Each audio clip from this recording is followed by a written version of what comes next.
Boa tarde, pessoal. Tudo bem com vocês? Eu não sei, antes de mais nada, eu vou pedir um apoio aqui para o nosso amigo Gabriel.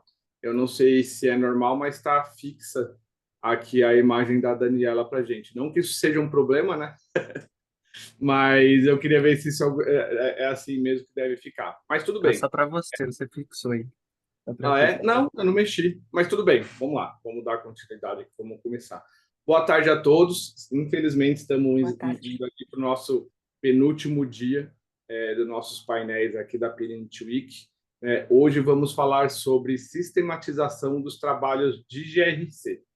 Em princípio, o planejamento era para falar de GRC, normalmente é governança, riscos e compliance. Porém, eu sugeri, né, e eu acho legal contextualizar também dentro desse nosso bate-papo de hoje, IA, que é de auditoria interna, internal audit, tá? Então, não é inteligência artificial, tá, gente? É o IA. Eu acho que o processo de auditoria interna, até porque muito provavelmente teremos muitos auditores aqui acompanhando o nosso painel. Então, acho que falar da sistematização desses processos de IRC, sem falar de auditoria interna, que é quem normalmente faz a validação da eficiência dessa estrutura de controles criados ali pelo GRC, acho que ficaria faltando alguma coisinha, tá? Vou me apresentar. Meu nome é Leandro Burba, sou gerente comercial aqui na Perint, estou por aqui tenho 4 anos já, mas tenho uma carreira aí de em torno de 15 a 20 anos. Eu digo 15 a 20 anos, porque mesmo na parte do comercial ainda considero que ainda tenho um pezinho ali nos processos de GRC, mas comecei minha carreira lá na KPMG, passei por empresas como Aços Vilares, Gerdau, Grupo Libra e Via Varejo, tá? E desde então estou aqui na Perint, à frente da área comercial, tá? Então, para o nosso painel de hoje aqui, trouxemos a Maria Augusta, o Thiago Labiuk, a nossa amiga Daniela Silva.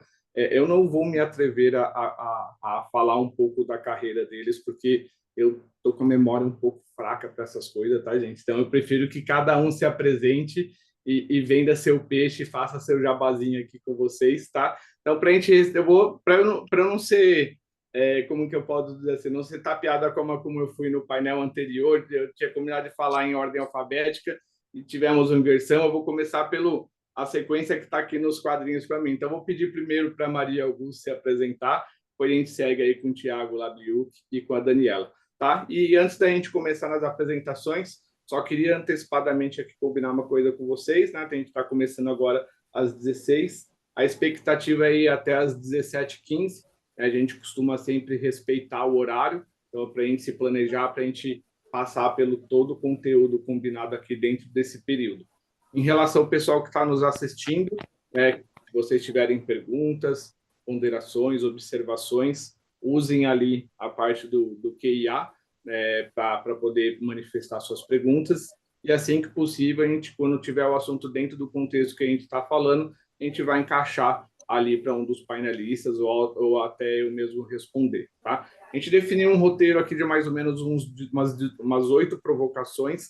Eu não digo que são perguntas, né? Porque perguntas se exige uma resposta, e a verdade não é uma resposta, é só uma opinião, uma ponderação. Então, são 8 provocações que a gente tem aqui acerca do tema, mas não necessariamente a gente precisa seguir essa ordem e cumprir exatamente esse contexto. Acho que é importante a gente trazer a mensagem, passar um pouquinho da nossa percepção e opinião pessoal de cada um, tá? Então, por favor, Maria Augusta, pode começar. Eu sou a Maria Augusta, né? Eu trabalho hoje na Estapar, sou gerente de auditoria e compliance, mas já estou nesse levante aí de GRC há mais ou menos 15, 20 anos, assim como o Leandro. Eu comecei, ao contrário de muita gente, eu não comecei por uma firma de auditoria, eu comecei na Electro, na empresa de energia elétrica de distribuição. depois eu tive uma passagem pela Price, depois Camargo Correia, depois Espro e agora Estapar, sempre nessas temáticas de auditoria, riscos, compliance, controles internos, e mais fortemente em compliance no final da minha carreira dentro da Camargo Correia, lá na época da Lava Jato, a gente estava iniciando com a 12846. E é um prazer, eu quero agradecer o convite aqui da Perinde para estar nessa tarde com vocês. Boa tarde, turma. Me ouvem bem? Prazer estar aqui fazendo parte mais uma vez da Perinde Week. Bom, meu nome é Thiago Labliuk, sou gerente executivo de riscos e prevenção aqui do Grupo Edenred atualmente. Trabalho como a turma aqui mais de 15 anos com os assuntos de riscos, tá? Principalmente entregando tecnologia nesse contexto. Essencialmente trabalhei nos últimos 10 anos muito dentro do mercado financeiro e meio de pagamento, e passei por consultorias de nicho, bem como sou um ex-sócio da KPMG também, tive minha passagem por lá, que foi maravilhosa, e estou super feliz de poder contribuir aqui com vocês com esse assunto super relevante. É um prazer estar aqui. Olá, pessoal. Meu nome é Daniela. Eu sou consultora independente de sistemas, mas já fui auditora, já trabalhei aí nas Big Four, já trabalhei como consultora externa, auditora externa, e espero contribuir bastante com vocês aí nesse tema hoje, que é tão importante para nós todos que somos da área financeira, contábil e afins. Legal, pessoal. Obrigado pelas apresentações, tá? Então, vamos começar aqui fazendo a primeira provocação, né, que a gente combinou. Se eu fugir muito do que nós havíamos combinado, vocês, por favor, me sinalizem, tá, gente? Eu vou tentar não sair, tá? Então, antes da gente falar das tecnologias aplicáveis a esses processos que a gente vai abordar aqui hoje, falando de GRC mais auditoria interna, acho importante contextualizar, né, quais são os processos e frentes de trabalho que estão embarcados ali no GRC, né? E que vocês contem um pouquinho da experiência de vocês, qual que é a importância de termos esses processos bem estruturados. Por exemplo, auditoria interna, gestão de risco, controles, compliance. Ainda mais no compliance, hoje o compliance é um guarda-chuva gigantesco, né? Fala ali de integridade, de relação com fornecedores, gestão de terceiros, canal de denúncias, enfim, uma infinidade aí de subprocessos dentro do compliance ali, de forma geral. Então, gostaria que vocês falassem um pouco da experiência que vocês tiveram com essas frentes e contextualizassem ali qual que é a importância. Então, vamos fazer agora o caminho inverso, né, do que foi apresentar. Então, vou pedir primeiramente para a Daniela se manifestar, depois a gente segue aí. Então, só para sempre que possível, gente, eu vou pedir para cada um de vocês manifestarem ali opinião, comentarem, mas não significa que é obrigado, tá? Eles pedem assim, não, por esse caso eu prefiro deixar os nossos amigos falar, porque eu não me sinto confortável. Então, já foi dito, acho, de tudo que poderia ser dito, e a gente passa para a próxima, tá? Então, mas vamos seguir assim, eu peço para a Daniela tecer ali os comentários, depois a gente volta para o Thiago e finaliza com a Maria, tá bom? Vai lá, Daniela, por favor. No contexto de GRC, eu já tive dos dois lados, tanto da pessoa que examina os riscos, como da pessoa que já forneceu as informações para serem examinadas. E eu falo que cada dia você encontra com uma surpresa maior, né? Fraudes, riscos, todas essas coisas. Então, hoje eu acho que as empresas estão se atentando mais a esse tipo, né, ferramentas que estão aí para nos ajudar o pessoal da área financeira a mitigar tudo isso, mas ainda tem um espaço grande para crescer nesse contexto. Excelente, vamos lá. Bom, GRC, a gente tem visto grandes exemplos aqui de quando você perde competitividade, quando o seu negócio, quando a sua empresa não acompanha as tendências tecnológicas, tá certo? E da mesma forma, fica muito evidente para aquelas empresas que avançam muito nessas tendências de criar produtos rápidos, criar novas experiências, etc., e depois ter os reflexos todos por falta de governança.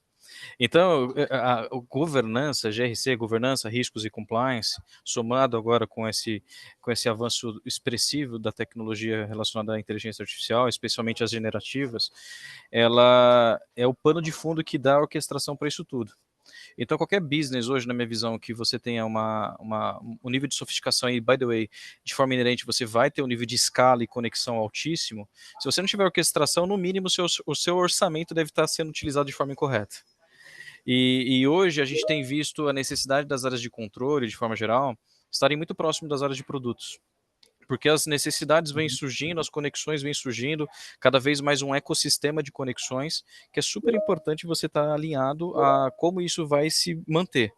Caso contrário, você pode estar super dependente de um fornecedor, não saber os riscos que isso envolve, e de repente esse fornecedor, por algum motivo, falha, seja em nível de serviço, seja em algum nível, sobretudo, de segurança e etc., e o seu negócio, a sua marca, os seus clientes acabam sendo impactados. Então, eu acho que, inegavelmente, eu acho que a gente viveu anos seguidos de grande evolução em investimentos em tecnologia, seja migração para nuvem, seja de cada vez mais você trabalhar de forma integrada ao mundo de startups, seja cada vez mais você buscar essa integração, e o que eu vejo hoje é muita dúvida. Eu sinto que os executivos, de ordem geral, têm muita incerteza se estamos seguros. Essa situação, a gente corre o menor risco de acontecer. Caso contrário, a gente precisa rever urgentemente nossos processos internos. Porque quando acontece uma crise, o que determina a robustez do negócio não é só a cifra financeira no bottom line, é a capacidade de você responder a um cenário de incerteza. Então é por isso que eu vejo de forma muito premente a necessidade de você investir em tecnologia dentro das áreas de GRC, e as áreas de GRC, em algum nível, se aproximarem das áreas de negócio e das áreas de produto. Caso contrário, vai ficar aquela eterna divisão entre, olha, eu tenho aqui uma regra, eu preciso que você atenda essa regra. Peraí, se você for nessa linha, certamente você vai ter uma relação de inspeção. E a relação de inspeção nunca é saudável. Então, você precisa exigir que aquele aspecto de compliance esteja sendo atendido, mas entendendo também o momento do negócio. Como é que a gente consegue atender da melhor forma possível dentro da complexidade que aquele negócio hoje está inserido? Ou seja, sempre no final do dia uma avaliação de riscos entre aquilo que o mercado vem aplicando, sobretudo para me aprender com isso, e aquilo que meu bottom line também supera, aguenta no caso. Então, eu vejo que não tem outro jeito. Não investir em tecnologia para GRC é apostar na perda de competitividade do seu próprio negócio. Porque em algum momento, e quando ele passar por crise, e ele vai passar, é onde você vai perceber o quanto custa não investir em compliance. Então, definitivamente, para mim é no-brainer você pensar em compliance e, sobretudo, contar com parceiros que saibam fazer isso acontecer. Porque o que a gente tem visto, né, Maria e Dani, a gente tem visto, e você mesmo, Leandro, a gente tem visto situações onde players que não têm profundidade sobre alguns assuntos, estão ainda no aspecto teórico, e precisa ter essa vivência, essa proximidade com o mercado para entender as dificuldades do dia a dia. Então, ter parceiros fortes, ter tecnologia e ter essa aproximação com o negócio, na minha visão, são os grandes atributos, aí, as grandes variáveis que as áreas de GRC precisam estar atentos. Legal. Vai lá, Maria. Muito bom. O que eu tenho para acrescentar aí a reflexão dos colegas é a questão de legislação, né? A legislação ela tem evoluído também com as áreas de GRC. Então, há alguns anos atrás a gente não tinha algumas legislações, inclusive para alguns nichos de mercado específicos. Então, por exemplo, de 5 anos para cá, a ANS colocou bem fortemente, né, o cumprimento da 12846 para adquirir algumas certificações na área da saúde para as operadoras. E aí você vê que muitas regulações estão indo nesse sentido, né? Trazendo as empresas para olhar mais para a governança, que é todo o pano de fundo para que as áreas de GRC de fato possam atuar, né? Então, assim, quando você tem uma governança bem construída, você tem uma atuação de compliance mais tranquila, uma atuação de auditoria mais tranquila. E isso tudo, né, a gente tem que trabalhar com massa de dados. E para trabalhar com massa de dados, você só consegue se você tiver tecnologias implementadas nas suas áreas. E depois, para registrar tudo isso, né? Como é que eu registro os meus papéis de trabalho? Como é que eu deixo tudo organizado? Os meus relatórios à mão, todas as evidências dos trabalhos, tanto de compliance, de auditoria, de controles internos registrados. Eu também preciso de tecnologia. Então, as nossas áreas também, elas precisam de tecnologia, além de estar antenada com todas essas questões que o Thiago e a Daniele colocou e com a legislação que está vindo aí com uma série de alterações o tempo todo. Essa é a minha contribuição. Legal. Bom, próxima pergunta, a gente vai falar um pouco ali da questão do nível de maturidade ali dos processos de GRC, auditoria interna, no Brasil. Mas antes de eu passar a a voz para vocês emitirem opinião, eu queria contextualizar o que a gente vê aqui no nosso dia a dia, né, à frente aqui da área comercial, como provedores de tecnologia para a GRC, né? A gente percebe que ainda, por mais que a gente perceba um crescimento significativo de interesse e preocupação, até falou em outros painéis já dessa percepção, a gente ainda percebe que, por mais que haja interesse em estruturar esses processos de GRC nas empresas, a gente percebe ainda que é um investimento um pouco aquém do que é necessário para, de fato, ter um trabalho adequado, conjunto, que agregue valor, assim como o Thiago acabou de falar, que é ter ali a segunda, a terceira, a linha totalmente conectada com a primeira, para poder trabalhar junto no atingimento das estratégias e, de fato, agregar valor e poder promover ali melhores resultados, mais segurança para o negócio, para a tomada de decisões. Tá? Então, a gente percebe isso. Às vezes, você vê empresa ali com faturamento de bilhões, que ali começa a estruturar uma área de governança com um coordenador de compliance que cuida de auditoria, risco, compliance, segurança da informação, etc. e tal. O cara tem que empilhar vários pratos ao mesmo tempo e ainda tem ali uma deficiência de orçamento para investir em tecnologia. Tudo bem, você quer que eu trabalhe sozinho? Eu trabalho, mas me dê ferramentas para prover tudo isso aqui, porque manualmente eu não consigo nada. Aí eu fico enxugando o gelo. Tá? Então, a gente percebe muito que, a gente percebe, eu estou na Perint há 4 anos, então eu venho ao longo dos anos percebendo esse investimento, nessa melhoria na procura e na preocupação, mas a percepção que a gente tem ainda é que está um pouco aquém do que a gente entende que seria necessário. Então, queria entender de vocês, na opinião de vocês, a experiência que vocês tiveram, na passagem pela empresa que passaram, com os colegas com quem vocês se relacionam, qual que é o nível de maturidade, falando nível Brasil, e até quem tiver esse conhecimento puder compartilhar, né, em comparação com outros países, né, norte-americanos, europeus e tal, como que é em níveis gerais o nível de maturidade desses processos no Brasil e o que esperar ali para os próximos anos. Tá? Então, começar ali pelo Thiago, para ele expressar a opinião, aí depois vocês vão complementando um pouquinho, tá bom? Está mutado, viu, Thiago? Oi, estão me ouvindo? Agora foi. Legal. Bom, é extremamente sensível quando você vai dar uma opinião sobre nível de maturidade, porque pode parecer que é a única opinião, é a única. Então, assim, definitivamente, turma, que é apenas uma percepção da minha parte e evidentemente não a realidade, talvez. Mas como é que eu vejo, tá? Eu vejo que, naturalmente, o mercado entende os conceitos. Tá, ele sabe o que é uma primeira linha de defesa, o mercado sabe o que é uma segunda linha de defesa. Por mais que, inclusive, você não tenha na tua empresa, certamente dentro de algum MBA que você executou nos últimos tempos, você sabe o que é uma auditoria, você sabe o que é uma gestão de riscos, você sabe essencialmente o que precisa ser feito com relação à segurança da informação e por aí vai. Então, os conceitos, eu acho que todo mundo está razoavelmente nivelado no que significa isso, e hoje a gente vê grupos de formação de conselheiros cada vez mais antenados com esse assunto, seja de governança, seja, evidentemente, de inteligência artificial. Entretanto, quando vai para a prática, ou seja, que é quando você investe, de fato, em estruturas como essa, eu vejo que o mercado financeiro e o securitário, eles naturalmente são mais maduros com relação a isso.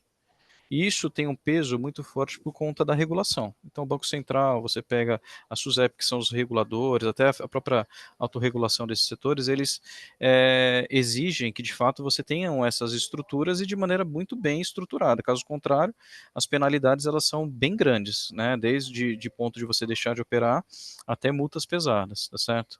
Só que quando você sai desse segmento, você vai para outros segmentos, você não tem o mesmo nível de maturidade. E eu arrisco a dizer que é a grande maioria, tá certo? Dentro aqui do nosso mercado local. Então, na média, eu acho que a gente tem muita oportunidade para melhorar. E aprender também com esses mercados que têm aí há décadas já sendo exigido esse nível de governança, e como essas estruturas que são mais tradicionais de produção propriamente dito e etc., tecnologias, serviços de forma geral, como é que eles podem aprender e investir, sobretudo, talvez não com contratação interna, mas talvez terceirizando algumas partes daquilo que é possível ser terceirizado, tá certo? E você começa a ter um novo nível de atendimento, contando com parceiros, sobretudo, que entendam do assunto. Então, na minha forma de ver, eu acho que a gente tem muita oportunidade de melhoria. Muita. Porque não é só contratar a pessoa. Eu contratei aqui um compliance officer, meus problemas terminaram. Não. Na verdade, você vai começar a identificar uma série de problemas que talvez você não tinha essa capacidade e está tudo bem, por isso que você contratou uma pessoa técnica para isso. Só que agora você vai perceber que compliance, pessoal, não é um custo adicional, não é um custo temporário. Compliance é business. Ou seja, faz parte do negócio. Ou seja, não tem como você operar em algum segmento sem você ter compliance. Simplesmente porque você precisa disso para você conseguir operar.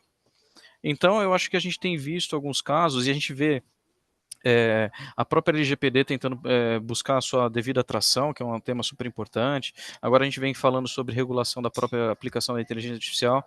Eu acho que a gente precisa voltar para os baby steps e falar, será que o básico está sendo feito? E deixar um pouco essa trend, esse romantismo para um grupo debater de fato o que é novo. Tem muita gente ainda que faz parte do debate, mas não entende o que é isso. E está tudo bem, vai aprender.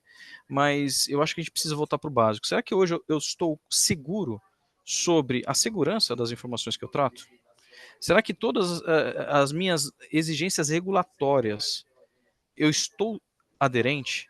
Vamos voltar mais para o básico. Será que as cláusulas contratuais que eu tenho com meus parceiros estão sendo respeitadas, inclusive? Sobretudo, se eu não estiver, eu estou exposto financeiramente. Isso pode matar um negócio.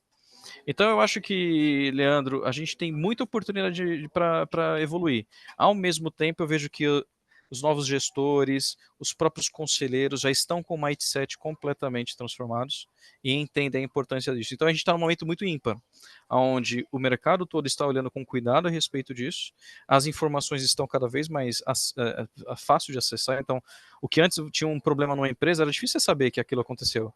Hoje praticamente você sabe, inclusive em alguns casos, em mais detalhes que a própria empresa, que por não ter pessoas focadas nesse assunto, internamente você não tem poder de reação. Então eu vejo que a gente tem muita oportunidade de melhoria, mas ao mesmo tempo eu vejo que esse assunto está cada vez mais dentro do debate estratégico / orçamento. Então eu não posso dizer que é um mercado que está completamente maduro, como lá fora. Lá fora eu acho que esse assunto em projeção de investimento sobre GRC para até 2025, 2026, a gente está falando na casa de trilhões de dólares e o Brasil, na América Latina, melhor dizendo, representa no máximo 8% disso. Então, você vê que lá fora os assuntos, eles não é porque talvez tecnicamente o processo seja mais maduro, porque eu acho que tecnicamente a gente também é muito fera no assunto. Mas eu acho que até a cultura muda um pouquinho, ou seja, fazer negócio sem pensar em segurança é algo que não dá para fazer. E aí não necessariamente você precisa ter alguém contratado para isso faz parte da cultura da companhia. Então eu acho que a gente tem muito a aprender com o pessoal desses mercados mais maduros. Ao mesmo tempo, a gente precisa talvez aprender aqui localmente, que a gente tem mercados extremamente maduros, e o financeiro é um deles, e como é que você importa dentro do possível para sua atividade. Então eu acho que a gente tem muita oportunidade de melhoria, e ao mesmo tempo bons cases para aprender com eles aqui no Brasil. Legal. A percepção que eu tenho, na verdade que não é uma percepção, acho que é uma realidade, né? Todo mundo percebe isso. Esses mercados mais maduros, de seguros, financeira, saúde, enfim, tantos outros aí, obviamente hoje atingiram uma maturidade maior, estão nesse nível de maturidade, porque eles já são regulados há muito tempo. Então, eles meio que lá no passado, até pela volumetria de valores envolvidos ali, sempre altos valores, né? Surgiu ali necessidade de ter esse tipo de regulação e acabaram meio que por forceps, né?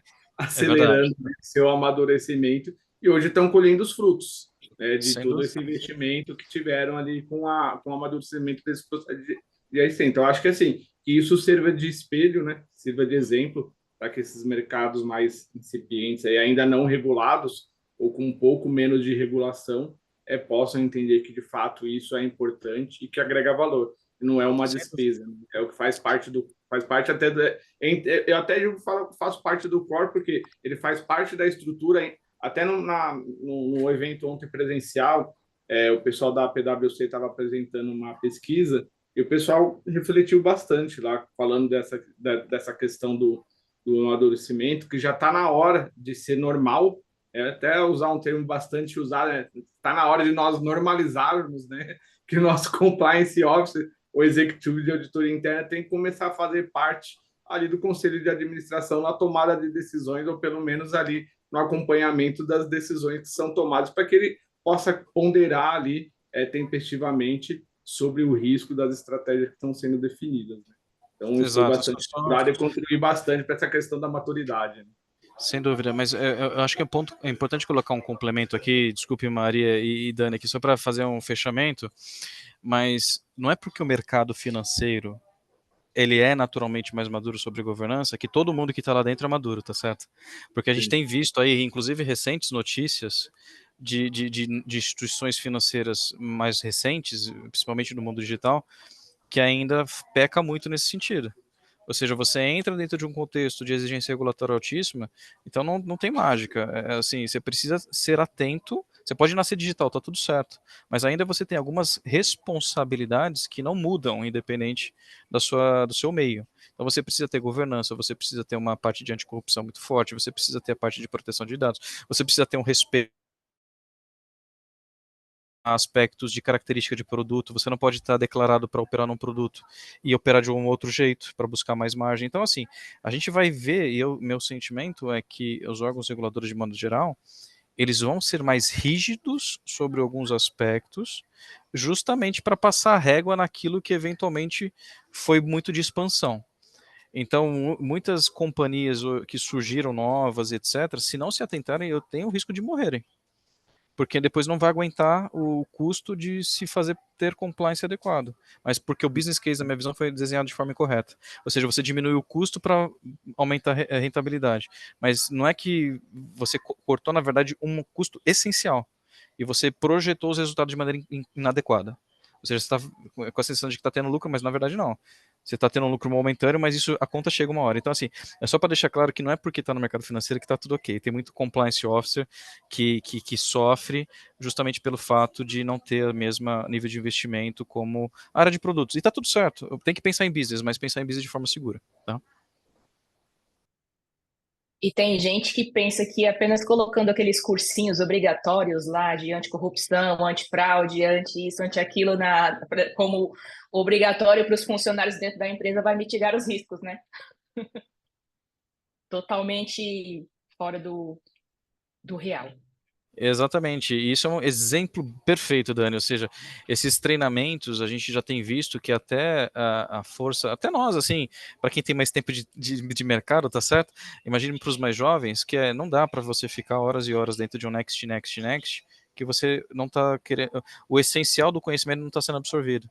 Então a gente já tem visto as empresas trabalhar de maneira gamificada, de maneira contínua, não é fazer uma campanha sobre determinado assunto, você vê esse assunto direto na companhia. Então, táticas de cultura mesmo estão sendo cada vez mais necessárias para aumentar a criatividade, para você ter produtividade, ou seja, o home office é presente? Ele é presente, mas ao mesmo tempo a gente tem que ter a cultura de ownership, né? Porque você está aí num ambiente distribuído, que você não tem que se atentar a alguns aspectos dos valores da companhia. Então, cada vez mais é necessário se falar sobre compliance, tão quanto é necessário falar sobre inovação, criatividade e tudo mais.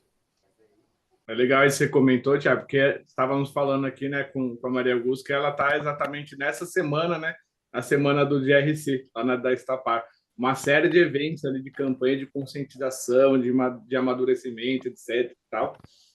Então, assim, antes de você falar, Maria Augusta, teve uma pessoa que mandou a pergunta aqui no chat e ela não se identificou, então não vou falar o nome, mas acho que é bem apropriado aqui para a gente responder dentro desse contexto que a gente está falando.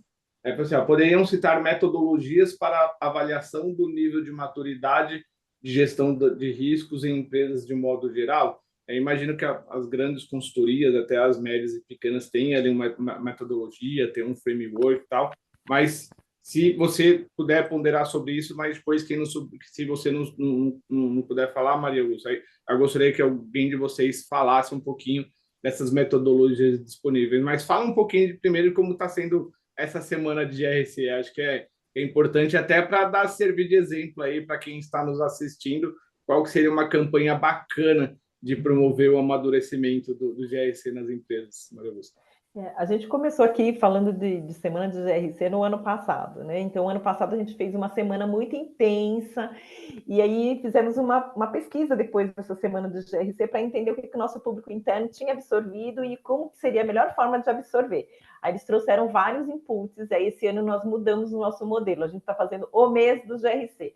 Então, eles sentiram falta de ter possibilidades de, em períodos diferentes, porque uma hora você pega o pessoal em fechamento, outra hora você pega o pessoal fazendo budget, outra hora você pega o pessoal fazendo outra atividade dentro das suas áreas. Então, esse mês a gente escolheu fazer uma atividade presencial e online uma vez por semana e comunicações intensas durante essa semana. E ao longo do ano a gente intensifica bastante as comunicações. Então, a gente gera cultura fazendo treinamento e comunicação. Então, nós temos a cada ano, no final do ano, é aprovado pelo nosso Conselho de Administração o nosso plano de treinamento e comunicação para geração de cultura. E, lógico, nós sempre damos as mãos à nossa área de gente de gestão, que é os nossos recursos humanos, porque eles é que têm toda essa capilaridade para treinar as pessoas.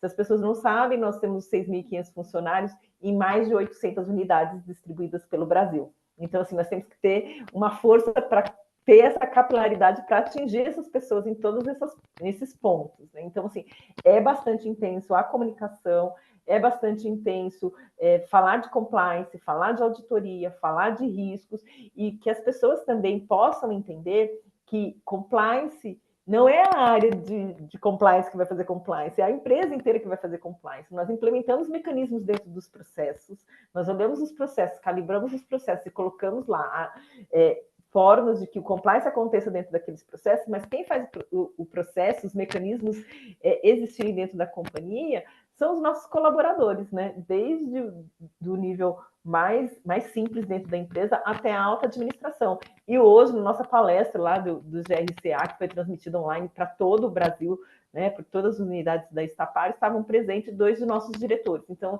eles sempre vêm, eles sempre estão conosco e eles sempre falam nesses eventos. Eles abrem os eventos e encerram os eventos junto conosco. Então, é importante toda a companhia perceber que a alta direção ela está voltada para aquilo que o compliance está falando, ou seja, eles nos empoderam, eles nos apoiam o tempo todo.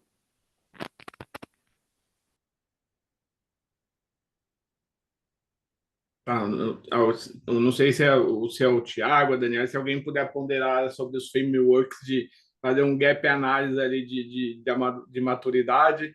Talvez o Thiago, acho que como passou alguns anos lá em consultoria, talvez ele tenha um pouquinho mais de conhecimento para falar, né, Thiago? É a melhor pessoa para dizer isso. Perfeito, eu não vou me atrever, porque sempre quando eu preciso Nem avaliar eu. a maturidade, eu chamo as firmas de consultoria para fazer para mim, gente. Eu também. Bem honesta. Bom, Thiago. Vamos lá, a ideia é essa, vamos compartilhar aqui. Bom, quando você fala sobre avaliação de maturidade, você vai encontrar infinitas possibilidades, tá certo? Você tem possibilidade de criar avaliação de maturidade com relação à governança de dados, com relação a atendimento regulatório. Talvez você esteja num ambiente regulado pelo Banco Central ou outro órgão e você pode fazer essencialmente uma série de questões linkados a exigências, ou seja, você tem isso, e depois você vai ter um nível de maturidade X a respeito disso. As consultorias, de forma geral, elas são bem criativas a respeito disso e todas essencialmente baseadas em questionários, ou seja, avaliando se você tem e qual o nível de sofisticação que você tem sobre aquilo. Então, de governança como um todo, você tem os frameworks COSO, você tem o COSO, e aí as evoluções todas que aconteceram, principalmente o COSO RM, você tem a ISO, você tem o COBIT, você tem outros frameworks de avaliação de riscos, o NIST, por aí vai. Então, assim, opções não vão faltar, tá legal? Mas eu acho que recomendação, eu não sei de que setor a pessoa ela está hoje inserida, mas que, de forma geral, o que eu recomendo, tá? As Big Fours, assim, e aí eu estou colocando Big Four consultorias, né, grandes, e não só as Big Fours, mas aqueles outros mais nichados, McKinsey, você tem o braço de consultoria da própria Marsh, que trabalha bastante a respeito disso, eles dão grandes drivers do que é avaliado, e quais são os níveis de maturidade na linha do tempo, se você está inicial, se você está integrado, se você está avançado. Então, o que eu recomendo? Eu recomendo que consumam bastante esses tipos de relatório. Todas soltam algum relatório anual, pelo menos. E lá vai estar descrito quais são os grandes pilares que foram avaliados e qual é o nível de maturidade para aquele pilar. E aí depois é tentar fazer uma engenharia reversa, se você for fazer um trabalho individual, fazer uma engenharia reversa olhando o teu próprio contexto, como é que eu avaliaria internamente se esse assunto está super avançado, integrado, ou se ele está inexistente, ou está um pouco prematuro. Então, você pode usar os frameworks como base, COSO, ISO, talvez sejam bons, o próprio NIST, ele traz uma série de recomendações a respeito disso, você tem, dependendo do seu nicho, se for meio de pagamento, você tem frameworks específicos para isso, e eu usaria os relatórios das grandes consultorias que já fazem pesquisas no mercado, e ali eles dão uma dica daquilo que hoje para os executivos são pauta de debate. E inevitavelmente vocês vão encontrar informações relacionadas à segurança da informação, propriedade intelectual, como é que está o nível de governança da companhia, como é que está o nível de aplicação, de débito técnico, de tecnologia, inclusive inteligência artificial, que hoje, na minha visão, ainda estamos muito imaturos sobre o que significa isso, porque esse tema existe há muito tempo, e a gente teve agora uma mudança brutal nessa aplicação com o advento das generativas, que tem ainda uma aplicação assim, muito infinita de possibilidades, mas ainda com baixa maturidade de fato de como está sendo feito isso. Você tem aspectos ligados à ética, uso ético da tecnologia, enfim, tem muita coisa para ser utilizado, mas a minha recomendação, não tente criar nada do zero. Aproveite isso que já está pronto, e tenta fazer benchmarks, ou seja, a gente tem várias conexões, redes sociais voltadas para o público profissional, que a gente hoje usa, na minha visão, de forma muito não tão completa. Busca as pessoas, pô, vi que você trabalha numa grande empresa, vi que você trata esse, como é que vocês estão tratando esse assunto? E você vai perceber que no fim do dia, turma, tá todo mundo aprendendo. Está todo mundo evoluindo. E uma coisa que é feito numa empresa, num setor completamente, pode te ajudar em algum nível. Então, eu nunca encontrei uma receita de bolo que ela dure muito tempo.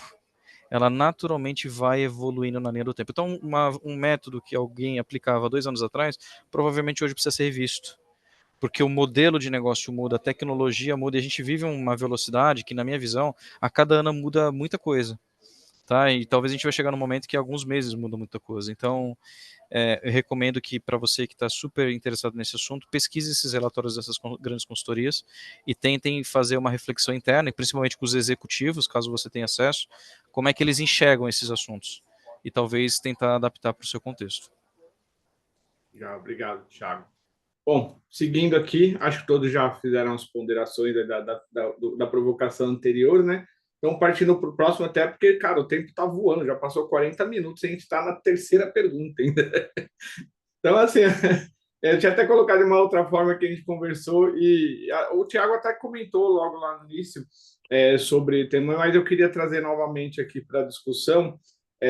Se vocês observam, né, principalmente para quem está ali na frente, né, tratando nos processos de GRC mesmo, colocando a coisa para andar, se vocês observam alguma desproporção entre o investimento que é feito ali nos processos da primeira linha, né, para melhorar os seus processos em tecnologia, em automação, enfim, a gente até abordou essa questão também lá na pesquisa, tiveram alguns questionamentos que o pessoal da GRC percebia que as empresas estavam investindo ali na melhoria dos seus processos, em inteligência artificial, em avanço tecnológico, mas o investimento era inversamente desproporcional para os processos de GRC. Eles estavam começando a ter dificuldade de acompanhar esse avanço tecnológico ali dos processos da primeira linha. Então, eu queria entender de vocês se vocês perceberam isso na empresa que estão, em outras que passaram,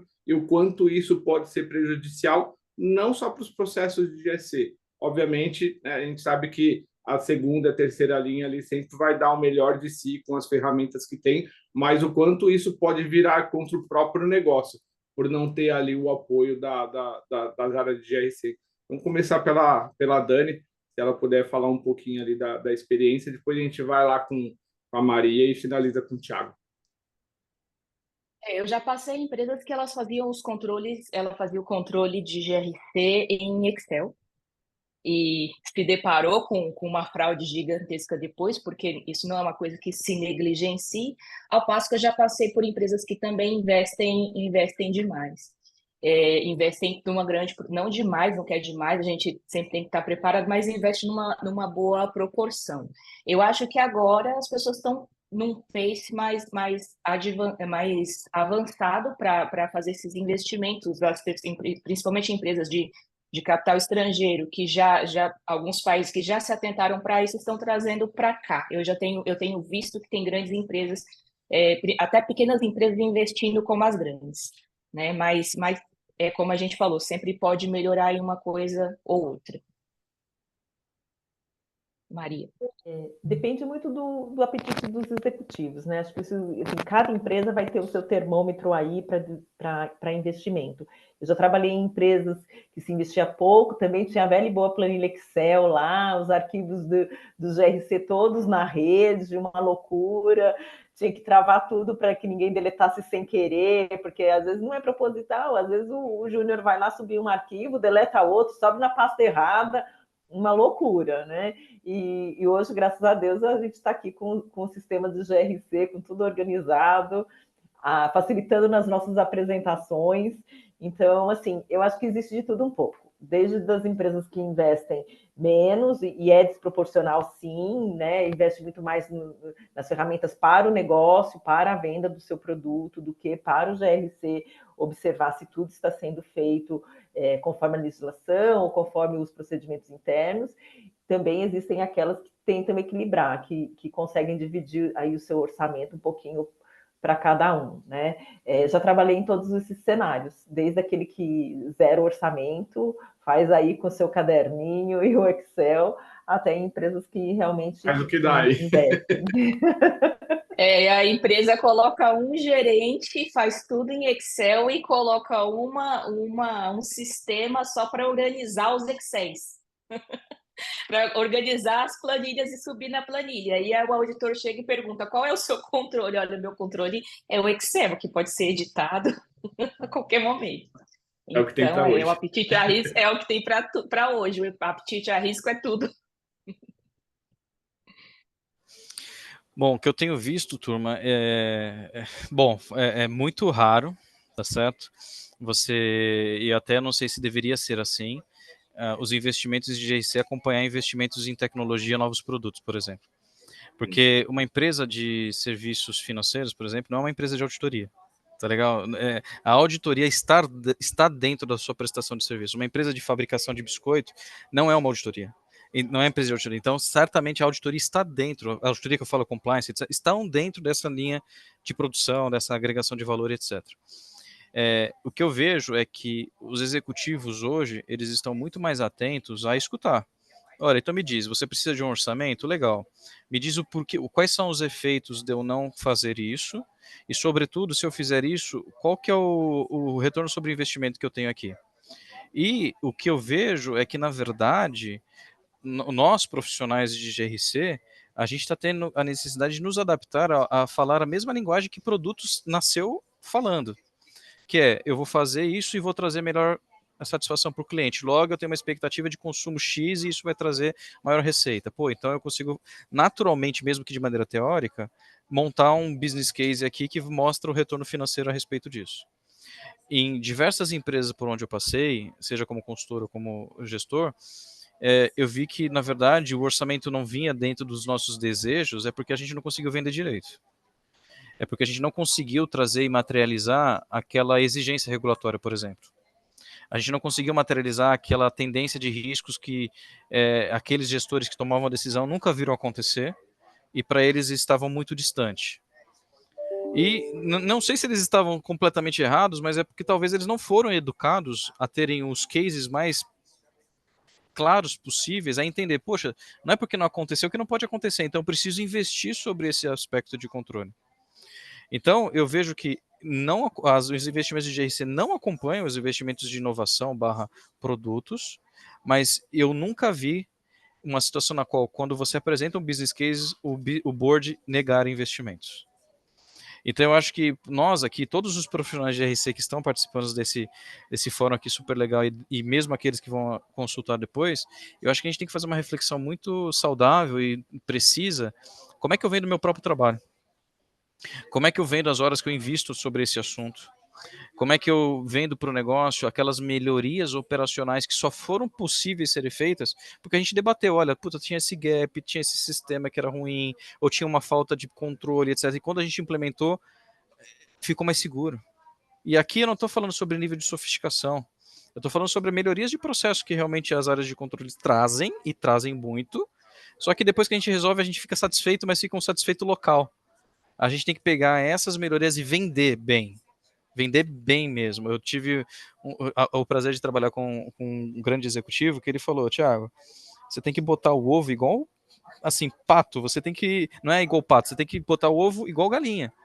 Ou seja, o pato bota o ovo tranquilo, quietinho, ele dá o resultado, mas fica quietinho. A galinha não, ela faz um baita do escândalo para o mesmo resultado. Então, assim, a gente precisa vender bem isso. E a gente precisa contar, sobretudo com parceiros, que nos ajudem a olhar isso, a olhar tendências de mercado, a olhar tudo que vem acontecendo, para que a gente não fique viciado dentro do nosso próprio contexto e possa trazer outros riscos emergentes que possam ser de preocupação para o negócio. Olha, eu vou mudar minha estratégia, eu vou investir mais em pagamentos digitais. Pô, legal. O que as empresas já estão sofrendo hoje com pagamentos digitais? Seja em perda de competitividade ou seja em riscos, provavelmente. Então a gente precisa aprender a fazer melhores business cases. Essa é a minha visão. Então, definitivamente, não entendo que tenham que acompanhar, porque, como eu disse, as empresas precisam gerar valor. Ao mesmo tempo, a gente precisa aprender a dizer que o risco que se perde se eventualmente der algum problema. Então, eu acho que é um exercício bem saudável para todo mundo fazer e para que a gente consiga acompanhar essa complexidade. Em algum nível, esse sofrimento que todo mundo vive com Excel, essencialmente, o melhor dos mundos seria o produto já nascer com seus controles, o produto já nascer com uma suíte de monitoramento, o produto já nascer com uma suíte de definição de limites e ter automação para mandar um e-mail para a turma. E hoje a gente já tem tecnologia para isso. Então eu acho que a gente tem que fazer uma mudança de mindset, por isso que eu acho que as áreas de GRC tem que se aproximar e viver com a área de produtos, para que não seja a área de GRC não seja um step numa avaliação de riscos dentro de uma esteira de produtos, mas seja um tema dentro do design do produto. Quando isso acontecer, a gente vai perceber que no fim do dia, turma, todo custo que se tem em estruturas de GRC pode ser extremamente otimizado se os controles nascem lá no core do negócio, do produto, by design. A gente tem vários temas hoje que gerem dinheiro, né? Custo, governança de dados, privacidade, riscos, auditoria. Não. No fim do dia, a gente está vivendo na era dos dados. E já faz alguns anos. Se você resolver a governança de dados dentro da companhia, você já resolveu um baita de um problema em várias áreas. E logo você diminui o custo de você necessitar ficar lá, me mostra o seu controle de acesso, me mostra a sua planilha que você faz o batimento, e depois tem uma outra área que faz a reconciliação. Só o nome já é esquisito, reconciliação da reconciliação. E tem muito banco que tem isso, tá certo? Imagine, né, porra. Então, assim, a gente tem que investir um pouquinho sobre como nós, GRC, vendemos o nosso próprio trabalho, como é que a gente aprende com as áreas de produto a vender melhor os investimentos. Então, precisa melhorar? Precisa. Mas talvez a gente precisa também vender melhor a importância ou o impacto, mesmo que teórico, caso não seja feito nada. Legal, obrigado. Eu ia até complementar com uma informação dessa, que eu tive uma experiência em uma das empresas que eu passei, que tinha chegado num nível de maturidade, de confiança ali da estrutura de controles internos, tanto da segunda quanto da terceira linha, que a empresa estava de forma recorrente ali lançando novos produtos no mercado, principalmente no mercado online. E passou a ser uma rotina, o time ali de controles internos, de auditoria interna, ter uma pauta, né, no momento do desenho desses projetos, para ajudar a fazer a avaliação dos riscos e sugerir estabelecimento de controles, exatamente como você falou, Thiago, antes de lançar o produto. Obviamente, né, era aquela questão do cobertor com controles internos, sugerir caminhão de controles para ter o máximo de segurança possível, e o produto ia ponderando sobre o que poderia meio que engessar o produto, mas o que fazia sentido ter um mínimo de controle.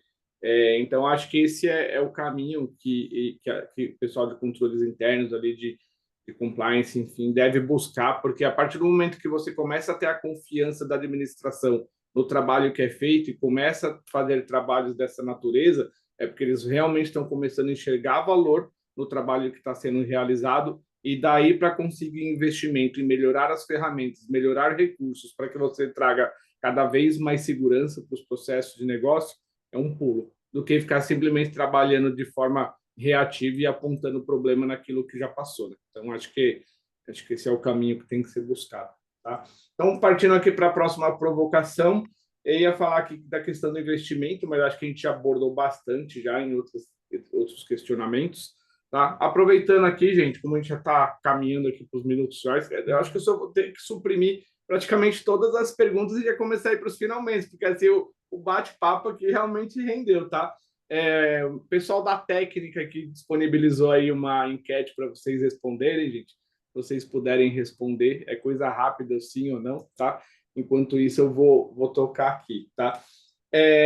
Então, acho que assim, se vocês me permitirem, acho que o item 4, 5, 6 daquilo que a gente tinha definido no nosso roteiro, a gente acabou passando, de certa forma, nos outros pontos que a gente falou. Então, já queria partir logo lá para o item 7, né, que é trazer uma coisa de caso prático, real, né, principalmente para nossa amiga Maria Augusta, que eu sei que pessoalmente passou por um projeto recente, né, de conseguir investimento ali para investimento de GRC, mas basicamente assim, né, deve ter vários colegas aqui que estão nos assistindo que já passou, está passando ou vai passar ali pela necessidade de defender o investimento na contratação de tecnologias para GRC, seja para risco, compliance, controle interno, auditoria interna, monitoramento, auditoria contínua, ARPA, enfim, todas essas frentes de trabalho que a gente já conhece. Então, gostaria que vocês, por favor, contassem um pouco da experiência que vocês tiveram, principalmente aquelas que vocês tiveram sucesso, tá, na conquista do investimento, e dessem uma dica de quais foram os atalhos, para que o pessoal possa ter uma ideia de qual caminho seguir, para que eles também tenham um êxito ali nos seus projetos. Ali aí a experiência pessoal mesmo e recomendações. Fique à vontade. Vou começar pelo Tiago. Vai, Tiago. Tá bom, vamos lá. Bom, a gente vai sempre aprendendo, né? Ou seja, sobretudo quando a gente erra. E eu adoro errar. Pra vocês terem uma ideia, a cada 2 meses a gente se reúne aqui na companhia com a equipe inteira só para debater erros. Só situações que a gente tentou, não deu certo e como é que a gente aprende sobre isso. Agora, falando sobre aquilo que deu certo, eu tive, como eu trabalho próximo com áreas de prevenção, então a gente tem facilidade de talvez ter proximidade com valores financeiros, né? Então, quando você tem uma situação de vulnerabilidade, seja ela qual for, você consegue mensurar, mesmo que de maneira teórica, qual é o impacto financeiro que uma situação de escala em fraude, por exemplo, pode trazer para a companhia. Então, eu tive um sucesso quando a gente conseguiu pegar uma situação, a gente correlacionou com o volume de determinado negócio, a gente correlacionou com a percepção de risco sobre alguns controles sobre aquilo que era frágil, e a gente criou um racional que a gente colocava a exposição financeira caso aquele vetor fosse explorado. Então, isso dava uma perda financeira. Você nem estou debatendo aqui aspectos sobre perda reputacional, que isso já não tem como mensurar, tá? Mas vamos olhar só o financeiro. E aí você pega quais são os investimentos necessários, seja em tecnologia, seja em pessoas, para você mitigar esse tipo de situação. E aqui que está o grande segredo, porque você precisa pensar em alguns aspectos sobre esse investimento. É o custo da tecnologia, é o custo de implantação dessa tecnologia, que normalmente se divide em um custo interno e o custo do fornecedor, é o custo de sustentação dessa tecnologia, é o custo de você treinar melhor a tua equipe para operar ela, ou contratar novas pessoas, ou terceirizar isso. Ou seja, quando você quebra esse business case completo de quanto vai custar no final do dia aquela situação estar operando e compara com o potencial de perda ou eventualmente com uma perda já realizada, fica muito evidente que talvez um investimento já salva um evento grande ou uma soma de pequenos que aconteceram nos últimos 12 meses, nos últimos 24 meses. Então, você saber dividir bem todos os custos é o melhor caminho. Porque sabe-se que se você então investir esse valor vai ser completo, não vai ter surpresa. Então eu tive sucesso quando você conseguiu explicar o cenário completo. Olha, essa exposição, estamos nessa situação, se acontecer não vai ter como segurar por conta disso, disso, disso. Nossa recomendação de solução é essa, e a gente já estressou sobre os aspectos A, B e C, e o investimento completo está dividido da seguinte forma, A, B, C, D. É isso que a gente vai precisar fazer. Perfeito. E aí as pessoas entendem completamente e falam, ok, vamos fazer, vamos tratar o fluxo de pagamento, etc. Quanto mais claro for quanto custa o investimento, melhor é. O que eu vejo de insucesso que eu já tive no passado é você dar a história incompleta. Pela fobia de querer resolver, não, custa X. Aí a segunda pergunta você já não tem. Legal, mas isso é SaaS ou isso é on-premise? Não pensei. Eu vou precisar de fornecedor, meu time de tecnologia vai conseguir operar, você vai precisar de mais pessoas ou não? Aí você já perde a pauta. Então, minha recomendação é, faça um estresse, chama os parceiros, fala a experiência do parceiro com outros clientes, talvez do mesmo nicho. Você não precisa saber tudo. Conte e faça esse estresse antes de sair apresentando. Porque, na minha visão, quanto mais completo for, mais simples e claro, melhor é. Perfeito, Thiago, é exatamente isso. A gente tem que estressar todas as possibilidades e todos os valores que serão investidos, e principalmente todos os riscos se não houver uma implantação de uma ferramenta para a área de GRC. E o quanto isso facilita a vida na interlocução com as áreas, né? Acho que a gente tem um ganho também na produtividade da área, né? Porque, gente, fazer follow-up no e-mail não é fácil, só sabe a dificuldade que ele já fez. Desculpa de interromper um pouquinho, mas se puder mexer um pouquinho no seu microfone, que ele estava com uma interferência. Ele estava com interferência? Agora foi. Agora foi? Foi. Tá. Então, Desculpa, tá? o que eu estava... Oi? Desculpa te interromper, mas que estava uma interferência que estava cobrindo sua voz. Não, imagina, foi bom ter falado. Então, assim, você ter um ganho também, que é, além de apresentar os custos do investimento, mas também o que você vai ter de ganho, como o Thiago falou. E muitas vezes esses ganhos estão na produtividade, né? Então, assim, a gente cronometra alguns tempos, né? Quanto tempo eu gasto fazendo um e-mail de follow-up? Sendo que se você tiver uma ferramenta, esse follow-up, ele já nasce pronto quando você manda o plano de ação lá, ele já tem um disparo automático, uma cobrança automática, quer dizer, você começa a ganhar horas, começa a ganhar tempo para trabalhar com análise, para trabalhar com estratégia da área, com estratégia de abordagem da segunda linha, ou da terceira linha, quando você está fazendo um plano de auditoria.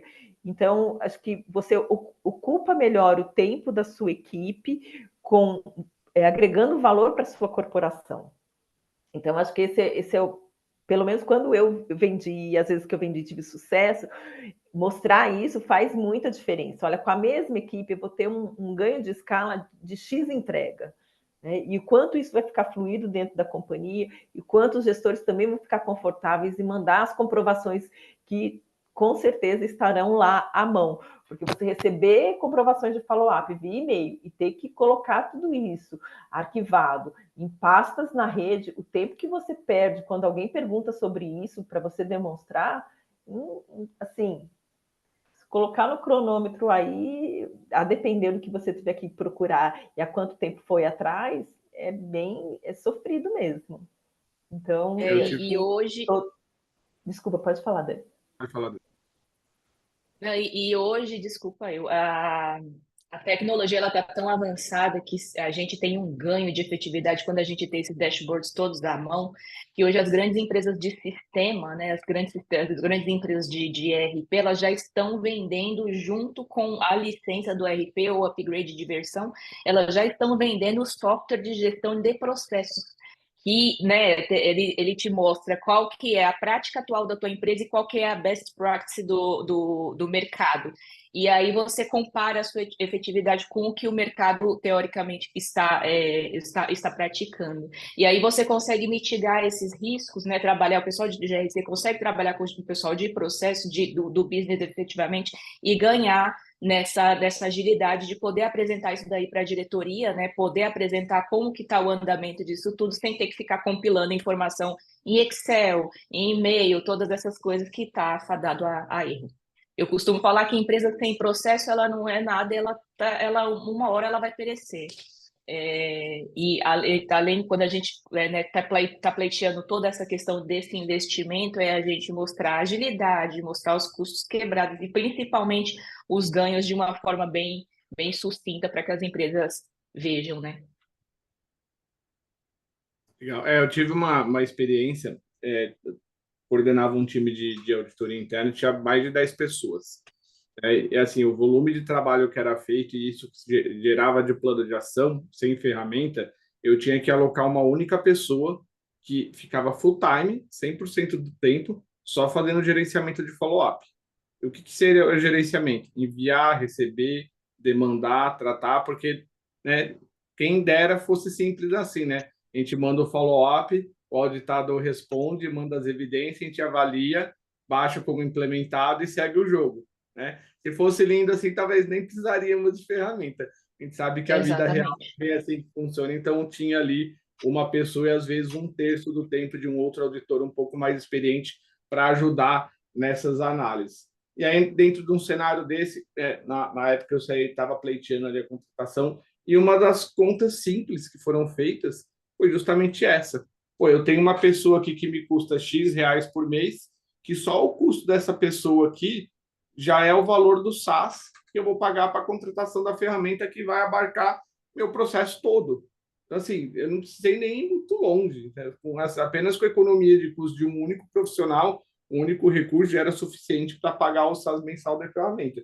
Aí, se você for extrapolar para todos os outros benefícios quantitativos, qualitativos, a questão da integridade, da rastreabilidade das informações, da consolidação, etc. e tal, então você tem uma série de outros ganhos ali que ó, você tem que colocar no papel, tem que quantificar, porque a gente sabe, se fôssemos nós do outro lado da mesa tendo que aprovar um investimento dessa natureza, legal, te dou o dinheiro, mas o que eu vou ganhar com isso? É simples assim, né? Não existe almoço de graça.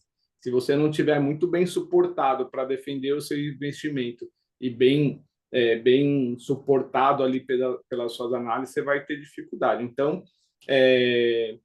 caso tenha colegas aqui, né, que estejam com dificuldade, podem me procurar que eu ajudo a montar essa estratégia para vocês defenderem investimento, tá? Podem procurar o pessoal também que eles vão ajudar, mas principalmente pode me procurar porque aí a gente dá um jeitinho, tá? Mas brincadeiras à parte, então aqui já está indo para a reta final aqui do nosso painel.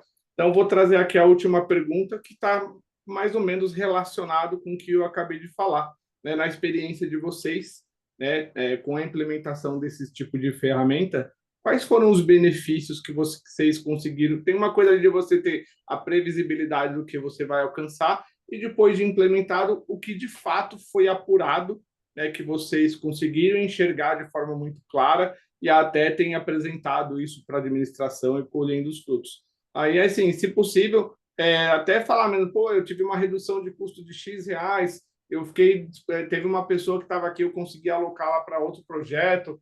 Eu tive uma otimização maior aqui no gerenciamento dos meus riscos, que me proporcionou mapear vários outros processos que eu não tinha feito, porque eu ainda não tinha tempo. Enfim, se puder dar uma contextualizada assim com exemplos práticos, para que o pessoal que está nos assistindo aqui tente enxergar essas possibilidades dentro dos trabalhos que eles possam fazer, tá bom? Pode começar. Acho que eu vou começar aqui pela Maria Augusta, né, já que ela finalizou recentemente a implantação do Perint, então deve estar com isso afiadíssimo, né? Tá bem fresquinho, viu, o Leandro? Sim, foi super fluida a implantação, nós não tivemos nenhum percalço, tanto a equipe interna estava engajada, a gente começou o engajamento da equipe, né, de analistas aqui já na escolha da ferramenta, então a gente participou com eles na escolha da ferramenta para que eles fizessem as críticas e tudo mais.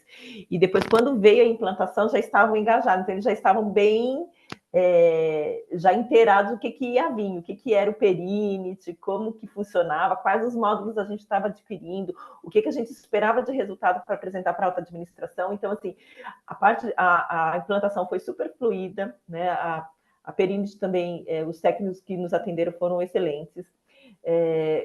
E os ganhos internos no dia a dia que a gente teve foram assim, a melhoria na qualidade das apresentações. Então, as nossas apresentações para alta administração, elas se tornaram mais estratégicas. A gente usou teve tempo, né, para usar aquele tempo que a gente ficava construindo lá um monte de PPT no Excel, com macro, tudo à mão. A gente consegue fazer isso com os dashboards com grande facilidade. E hoje, se o executivo pede, como é que está a matriz de risco do processo X, a gente consegue subir rapidamente para ele. Então, assim, tem um ganho de velocidade, de produtividade e de efetividade da área, né, de que eles olham hoje o nosso trabalho com mais profissionalismo, como uma área que consegue atender, que consegue passar informação com rapidez, que é o que a gente, quanto auditor, quanto controles internos e quanto compliance, a gente cobra das áreas isso. Então, a gente vai para as áreas. Como você não tem um relatório? Como eu tenho que esperar 2 semanas para ter um relatório? Não, eu tenho que auditar esse relatório hoje. Então, a gente sofria disso também. Então, assim, isso foi super grato. Então, assim, foram as melhores coisas que a gente pôde colher com essa implantação, realmente, foi a organização e a segurança dessas informações e a melhoria nas apresentações para a alta direção. Então, foi bacana mesmo. E a gente ganhou um parabéns grandão aqui. Ah, legal. Vai lá, Thiago. Um dos ganhos que eu acho que é super relevante, além de tudo, complementando o que a Maria Assunção trouxe aqui para a gente, que é super relevante de fato, é a facilidade como você consolida essa informação, porque no passado eu já vi áreas de controle dizerem verdades distintas, né? Ou seja, quantos riscos altos ou críticos eu entendo que tem, a outra área dá uma outra visão completamente diferente. Então, quando você normaliza isso, normalmente dentro de um sistema integrado, é super legal, porque daí todo mundo converge para as mesmas visões consolidadas. Então isso definitivamente, de fato, ajuda o reporte. Uma coisa que eu acho que também traz uma baita vantagem para as áreas de controle é você ter definitivamente concentrado todos os planos de ação que foram compromissados em algum momento.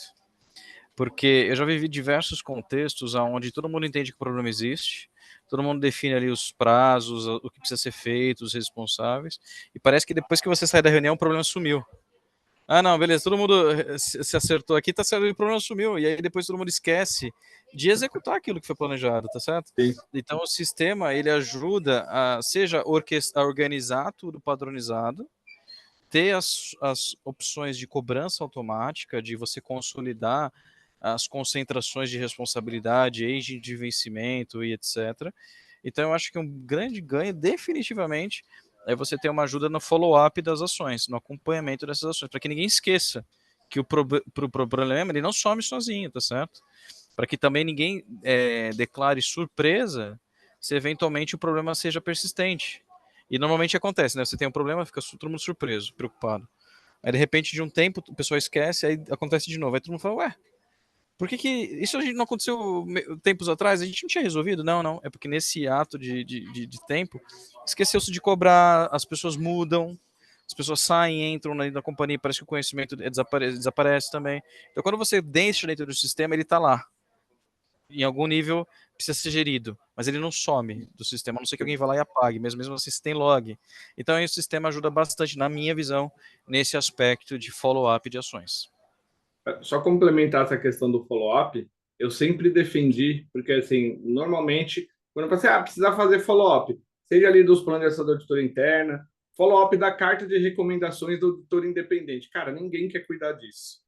Sempre é uma bola dividida, fica com várias áreas, ninguém efetivamente cuida. O que acontece? Chega no ano seguinte, as mesmas recomendações. Chega no ano seguinte, mesmas recomendações.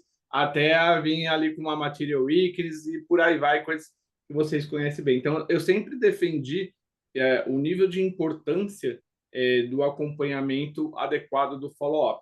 Por quê? Você pensa bem, você tem todo um investimento de horas absurda para defender o seu plano de auditoria interna lá com o comitê de auditoria e o conselho de administração. Olha o investimento em tempo e em recursos para defender o que você vai fazer no ano seguinte. Legal, aprovou. Aí foi lá, começou a executar. Colocou lá gente extremamente treinada, pagou o curso, contratou a CL, fez um monte de coisa, executou os trabalhos, defendeu o relatório, apresentou no comitê, fez um monte de coisa, saiu lá com um relatório com uma série de recomendações, plano de ação. Aí chega na hora de plano de ação, você larga. Então, tudo aquilo que você investiu, tempo, dinheiro, recursos, inteligência, ao longo do ano ou nas fases anteriores se perde porque você não investiu tempo, inteligência e recurso suficiente para garantir que todo aquele seu investimento valeu a pena e tudo foi feito da forma como deveria fazer. Ou pelo menos está sendo reportado de forma adequada aquilo que não está sendo cumprido. Então, eu deixo aqui a reflexão para os amigos que invistam mais tempo no follow-up. Não deixe isso de lado, porque senão você vai estar jogando todo o seu trabalho, que você investiu tanto tempo e dinheiro, né, sangue, suor e lágrimas, né, por água abaixo. Eu diria, até complementaria aqui, Leandro, se me permite, a relação, quando você está num ambiente de incerteza, você não sabe o que pode acontecer, tá certo? À medida que você vai mergulhando nessa incerteza, você vai quantificando quanto aquela incerteza é presente no seu negócio. Quando você quantifica isso, essa incerteza se transforma num risco. Logo, depois você vai identificar o que precisa ser feito para mitigar esse risco. Ou seja, ele saiu do desconhecido para o conhecido. Uhum. Pior do que você buscar aprofundar na incerteza é você saber o que precisa. Hoje você já tem, o que você está vulnerável e você não acompanhar. Ou seja, é tão equivalente a você não conhecer o problema, porque não adiantou nada você identificar, avaliar, investir tempo, etc., e não fazer o follow-up. Tá certo? O follow-up é um dos grandes pilares. Que é um negócio que é super importante, cuidado com o volume de mensagens. Porque caso contrário, você cria um spam dentro da companhia. Ou seja, a área de risco tem que ter a habilidade de, olha, essa área teve vários planos de ação em avaliações distintas, mas todas ligadas a esse sistema aqui. Então, o risco é o sistema. Use a frequência de ações aqui, talvez em momentos diferentes, para dizer que aquele sistema ele vem dando já sinais recorrentes de problema. Ou seja, a área tem um big de um risco ali. Então, a área de riscos e todas as áreas que envolvem o tema riscos e compliance tem que olhar para a base de planos de ação, não só para cobrar, mas o que ela traduz. O que ela está dizendo para o negócio ano após ano? Prorrogação, mais em cima de prorrogação. Que a gente talvez esteja enxugando gelo, talvez. E usar esses outputs, esses insights, para influenciar na avaliação de risco. Dizer, olha, gente, não está adiantando nada os investimentos que a gente está fazendo, porque o problema ainda persiste. Então vamos parar de gastar dinheiro à toa e vamos tentar talvez substituir tal tecnologia ou processo, talvez seja mais efetivo. Então, usar a base de plano de ação como um grande data source de conhecimento para calibrar a sua abordagem de riscos, para mim, é onde você retroalimenta o sistema. O sistema que eu digo não é só um sistema tecnológico, mas o sistema processo, framework e por aí vai. Então, é uma das principais bases de conhecimento que eu julgo ser de importância, que é onde você sabe o que precisa ser feito. Você sabe o porquê que você precisa fazer, porque você teve um risco identificado. Então, ignorar isso é viver na incerteza, porque você não está dando atenção para aquilo que você sabe que precisa ser feito. Então, para mim, é o pior dos mundos. Perfeito, isso é o PDCA, né? Se você não faz o follow-up, você não fecha o PDCA. É isso aí. Bom, Daniela, então, se você quiser fazer essa consideração sobre essa última etapa, ao contrário, já vou convidar os amigos aqui para fazer a despedida, fazerem suas considerações finais, que a gente já está fechando aqui nosso horário, tá?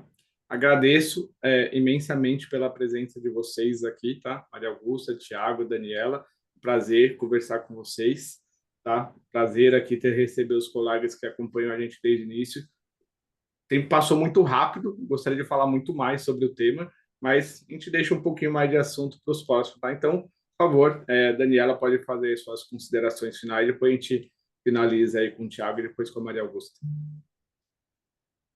Foi uma conversa bem enriquecedora com colegas muito entendidos sobre o assunto e assim, deixa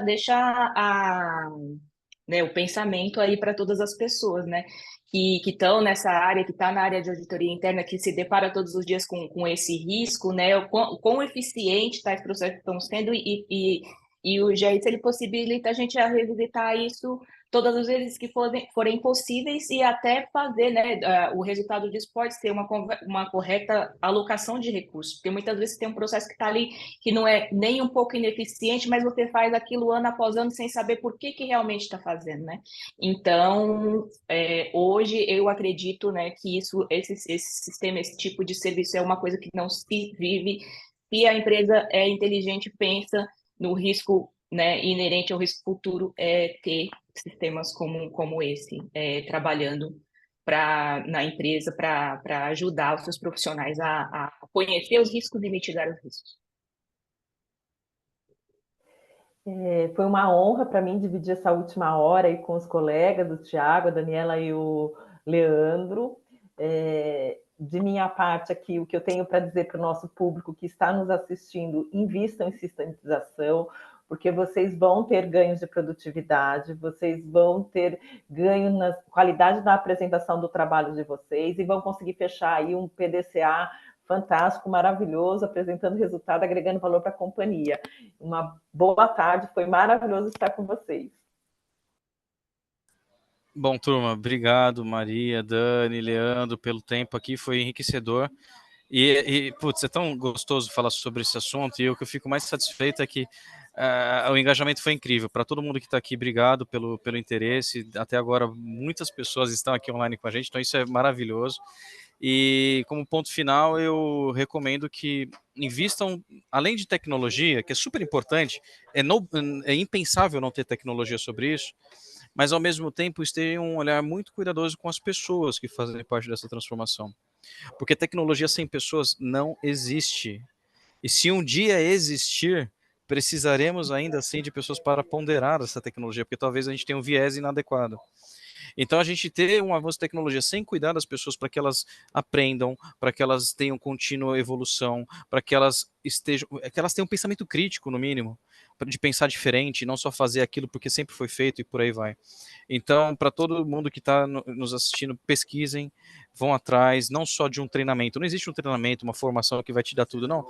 Consumam muitas fontes de informação. Sigam as pessoas, perguntem, interajam de fato. E falem entre si. Então, eu acho que um ponto final é tecnologia com pessoas é que vai fazer a diferença e sem pessoas a gente não vai conseguir fazer nada. Então, agradeço muito o tempo aqui investido. Contem comigo aí no chat. Tem algumas perguntas, mas a gente tem os nossos links no LinkedIn aqui, super acessível e foi muito bom. Obrigado aí pelo convite, Perenich. Obrigado, gente. Até a próxima. Boa tarde. Até a próxima. Até mais. Tchau, tchau, gente.